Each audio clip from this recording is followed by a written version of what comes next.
बहुत पुरानी बात है। एक राज्य में अर्जुन नाम का एक गरीब किसान रहता था। उसकी छोटी सी जमीन थी, 2 बैल और परिवार चलाने भर की मेहनत। लेकिन उसका दिल इतना बड़ा था कि पूरा गांव उसे सच्चा नायक कहकर बुलाता था। एक दिन अचानक पूरे जंगल में अजीब सी हलचल होने लगी। रात होते ही लोगों ने देखा कि राजमहल से एक तेज चमक आसमान की ओर उठी है। अगले ही दिन खबर फैली, राजा लापता हो गया है। पूरा राज्य डर गया। चोरों, दुश्मन राजाओं और जंगल के दानवों पर शक किया जाने लगा।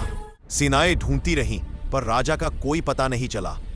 उधर अर्जुन किसान ने सोचा, अगर राजा नहीं रहेगा तो जनता कौन संभालेगा? खुद ही खोज शुरू करनी होगी। अर्जुन जंगल में प्रवेश करता है। वहीं उसे एक अजीब सा सोने का तीर मिलता है, जो केवल राजा के पास होता था। उसने तीर उठाया और उसके निशानों का पीछा करना शुरू किया। जंगल के अंदर अजीब आवाजें, पेड़ों की सरसराहट और पैरों के भारी निशान बढ़ते ही गए। अचानक एक विशालकाय बाघ रास्ता रोक लेता है। अर्जुन डरता नहीं, वह अपनी लाठी घुमाता है, पेड़ों का सहारा लेकर खुद को बचाता है और बाघ को चकमा देकर आगे बढ़ जाता है। उसका हौसला देखकर जंगल के पक्षी तक हैरान रह जाते हैं। काफी देर चलने के बाद अर्जुन को एक बड़ी अंधेरी गुफा दिखाई देती है। अंदर जाने पर उसे रस्सियों से बंधा हुआ राजा मिलता है। राजा ने कहा, अर्जुन काले जादूगर भैरव की करतूत है। वह राज्य पर कब्जा करना चाहता है।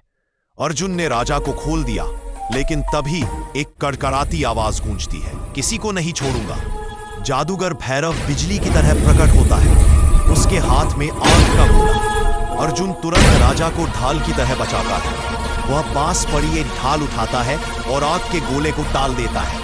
जब जादूगर दूसरा वार करने आता है, अर्जुन वही सोने का तीर उठाकर उस पर फेंक देता है।